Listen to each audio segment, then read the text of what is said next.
गाजराचा हलवा, तर त्यासाठी गाजर स्वच्छ धुवून त्यावरची थोडी थोडी साल काढून खिसून घेतलेला आहे आणि साहित्य घेतलेलं आहे.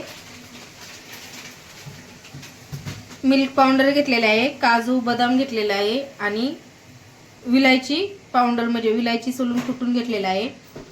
तूप घेतलेला आहे, साखर आणि तर दूध घेतलेलं आहे. तूप टाकून घेत आहे कढईमध्ये. मम्मीसाठी गाजर हलवा बनवत आहे मस्त.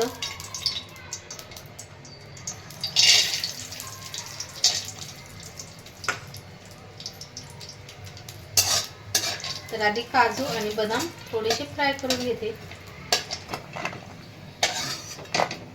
तर आता काजू बदाम परतून घेतलेले आहे. खिसून घेतलेला गाजर टाकलेला आहे तुपामध्ये.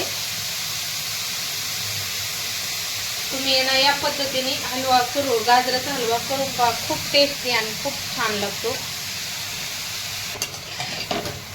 छान आधी परतून घेते, नंतर दूध टाकायचं आहे त्यामध्ये. छान आता परतलेला आहे. आता यामध्ये ना मी साखर टाकून घेत आहे. आपल्या चवीनुसार आपल्याला जेवढा असं गोड पाहिजे तेवढी साखर टाकून घेते. तर आता हे छान परतून घेतलेलं आहे. आता यामध्ये ना मी दूध टाकून घेत आहे.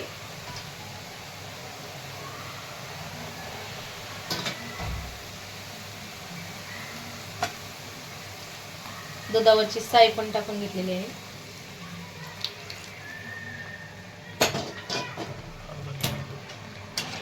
आणि छान असं मिक्स करू.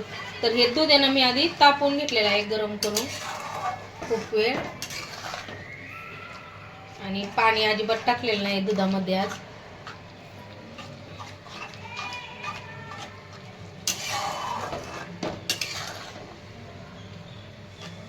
आता कमी गॅस करून हे आटून द्यायचं दूध सगळं.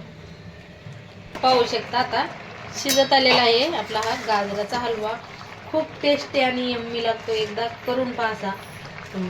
आता हे सगळं दूध आपल्याला नाही आटून द्यायचं आहे. यामध्ये खावा नाही टाकला तरी सुद्धा एकदम खाव्यासारखाच हलवा लागतो. कारण दूध मी आहे ना 1 लिटर टाकलेलं आहे. मग ते आटून आटून आहे ना खाव्यासारखंच होते.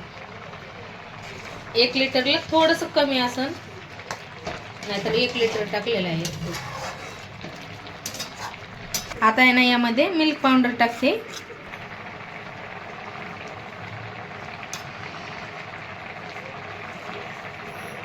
दूध आहे ना आपल्याला पूर्ण असं आटून घ्यायचं आहे.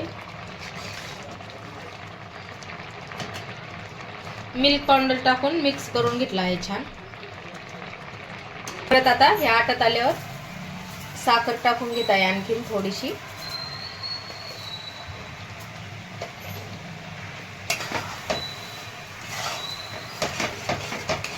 इथं कमी साखरवाला काढून ठेवलेला आहे. दूध पण आटून दिलेलं नाही तर काढून ठेवलेलं आहे थोडं.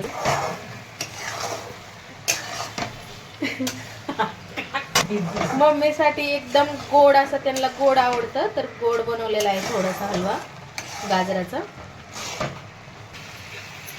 तर आता विलायची पावडर आणि काजू बदाम हे टाकून घेत आहे.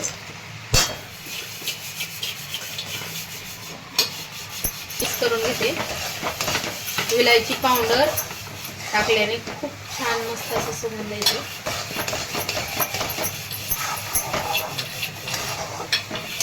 आणि टाकायचं आहे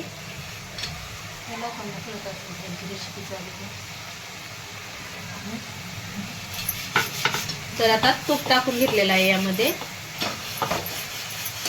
आणि परत एकदम मिक्स करते आणि 2 मिनिट आणखी होऊन देते. आणि मग आपला गाजराचा हलवा खाण्यासाठी तयार आहे. तर आपला हा गाजराचा हलवा खाण्यासाठी तयार झालेला आहे. पाहू शकता खूप छान असं झालेला आहे. कलर पण काय सुरेख आलेला आहे. आपण काही यामध्ये कलर वगैरे काही टाकलेलं नाही.